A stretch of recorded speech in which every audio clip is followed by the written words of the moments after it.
Station के बाहर बहुत सारे भिखारी बैठा करते थे। उनमें से एक का नाम था सरजू। सरजू को एक बहन थी जिसका नाम था रमा। उसकी जिम्मेदारी सरजू पर होने के कारण सरजू उसकी देखभाल अच्छी तरह से किया करता था। रमा बहुत ही शांत और समझदार लड़की थी। वो 5वीं कक्षा में पढ़ती थी।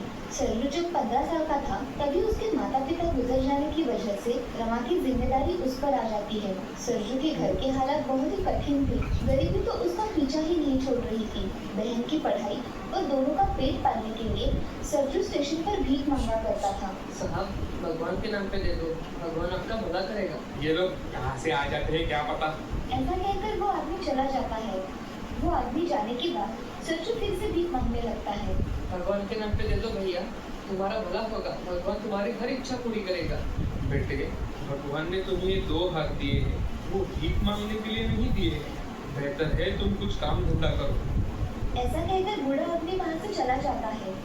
ये सब सुन सरजू को बहुत बुरा लगता है। वो मन में ठान लेता है कि मैं अपनी पढ़ाई पूरी नहीं कर सका, मगर मैं अपनी बहन को बहुत पढ़ूंगा और उसे उसके पैरों पर खड़ा करूंगा। ये सोचकर वो फिर से भीख मांगना शुरू कर देता है। तभी उसकी नजर एक चाय वाले की दुकान पर जाती है। उसके यहाँ बहुत सारे लोग काम कर रहे थे। उसके मन में एक विचार आता है कि अगर मैं इस चाय की दुकान पर जाऊँ और काम मांगू तो मुझे काम मिल सकता है। चलो कोशिश करके देखता हूँ। ऐसा कहकर सरजू उस चाय वाले की दुकान पर चला जाता है और चाय वाले से मालिक, क्या आपके यहाँ मुझे कोई नौकरी मिलेगी? अरे तुम तो भिखारी हो ना, फिर तुम्हें नौकरी क्यों चाहिए? मालिक, मुझे काम की बहुत ज़रूरत है। मैं भिखारी का जीवन व्यतीत नहीं करना चाहता। मैं अपने मेहनत से कुछ करना चाहता हूँ। आपके यहाँ मन लगाकर काम करूँगा। आप मुझे एक मौका दे दो मालिक। ठीक है, कल से काम पर आ जाना, लेकिन जो काम मिले वो करना पड़ेगा। हाँ मालिक, आप जो काम बताओगे वो मैं सब करूँगा। ऐसा कहकर सरजू खुशी खुशी अपने घर चला जाता है और अपनी बहन से रमा, मैं आज बहुत खुश हूँ। मुझे आज काम मिल गया है। अब से मुझे भीख नहीं मांगनी पड़ेगी। भैया, ये तो सच में बहुत अच्छी खबर है। अब आपको भिखारी बन के अपनी जिंदगी गुजारनी नहीं पड़ेगी। मैं बहुत खुश हूँ भैया। अब मैं काम करके कमाऊंगा और तुम मन लगाकर पढ़ाई करना। अगले दिन सरजू दुकान में चला जाता है और वहाँ दिया हुआ काम अच्छी तरह से करता है। सरजू अपना काम बड़ी मेहनत और बड़ी लगन के साथ करने लगा। उसके काम से चाय वाला बहुत खुश था। एक दिन चाय वाला सरजू को बुलाता है और अरे सूरज, तू इतना मन लगाकर काम करता है, मैं तेरे से बहुत खुश हूँ। तुम तुम्हारी अभी पढ़ाई क्यों नहीं पूरी करते बेटा? अगर तुम पढ़ाई करोगे तो बहुत तरक्की करोगे। मालिक, आपने मेरे बारे में इतना सोचा, यही मेरे लिए बहुत बड़ी बात है। मैं आज जो भी कमाता हूँ उससे मेरे बहन की पढ़ाई होती है और खाने पीने का खर्चा भी नहीं निकलता। मालिक, इसमें से मैं पढ़ाई कैसे करूँगा? तुम पढ़ाई शुरू कर दो बेटा, मैं तुम्हारी पढ़ाई का सारा खर्चा उठाऊंगा। और हाँ, जब तुम्हारे पास पैसे आ जाएंगे तब वापस कर देना, ठीक है? ये सब बातें सुन सरजू की आंखें भर आती है और सरजू रोने लगता है। मालिक, हमारे माँ पिताजी के बाद सिर्फ आपने ही मेरा साथ दिया है। आपका यह एहसान मैं जिंदगी भर नहीं भूलूंगा। चलो अब काम करो, और हाँ, आज से रात के स्कूल के लिए एडमिशन करवा लो, ठीक है? हाँ मालिक। ऐसा कहकर सरजू अपना काम करने चला जाता है और शाम के समय नाइट स्कूल में खुद का एडमिशन करवाता है। ये सब सरजू के लिए एक सपना ही था।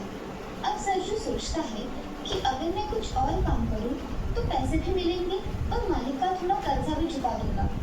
अब यही बात सोचकर सरजू सुबह उठकर पेपर डाला करता था और चाय की दुकान पर आकर मन लगाकर काम किया करता था और उसमें जो बचा हुआ समय मिलता था उसमें वो अपनी पढ़ाई पूरी करता था। इधर सरजू और उधर रमा दोनों भी बहुत होशियार बच्ची होने के कारण रमा भी स्कूल में पहले नंबर से आया करती थी। अब एक दिन रमा अपने भैया से भैया, मैं सोच रही हूँ कि चाय वाले चाचा के यहाँ अगर हम कुछ खाने की चीजें रखें और कुछ नाश्ते को बनाएं तो उनका दुकान बहुत अच्छा चलेगा और आमदनी भी अच्छी आएगी। तुम्हारी कल्पना बहुत अच्छी है रमा। मैं मालिक से बात करके देखता हूँ। अगर उन्होंने हाँ कह दिया तो हम उसमें बहुत मेहनत करेंगे। हाँ भैया, मुझसे जो बन पड़ेगा वो मैं मदद करूँगी। हाँ रमा, मगर तुम सिर्फ तुम्हारी पढ़ाई पर ध्यान दो, बाकी सब मैं देख लूँगा। हाँ भैया। सरजू उस चाय वाले की दुकान पर चला जाता है। अरे सूरज, आज देर कर दी? मालिक, आज थोड़ा काम था इसलिए मुझे देर हो गई। मालिक, मैं सोच रहा था अगर हम चाय के साथ कुछ खाने की चीजें रखेंगे तो हमारा धंधा और अच्छा होगा। ग्राहकों को सब चीजें एक जगह मिल जाएगी तो धंधा और भी ज्यादा चलेगा। तुम्हारा विचार तो बहुत अच्छा है, लेकिन तुम्हें ये सब खुद ही करना होगा। अब मेरे से कुछ नहीं होता बेटा।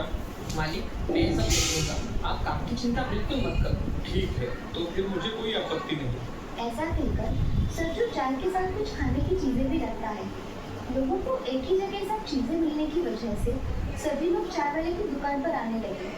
अब बढ़ती भीड़ देख चाय वाला बहुत खुश हो गया था। अब उसे सरजू पर पूरा विश्वास हो गया था कि सरजू ही उसकी दुकान आगे बढ़ाएगा।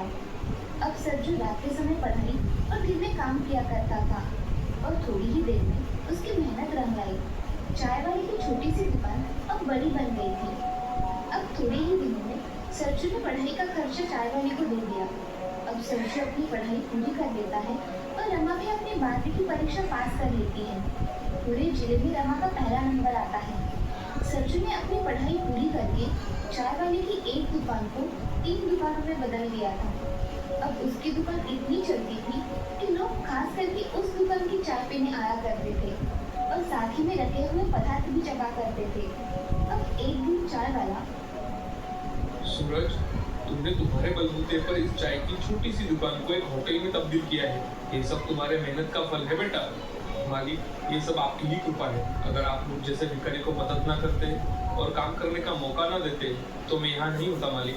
चलो, बहुत हो गया। सूरज, तुम्हें मौका देकर मेरी किस्मत चमकाई है।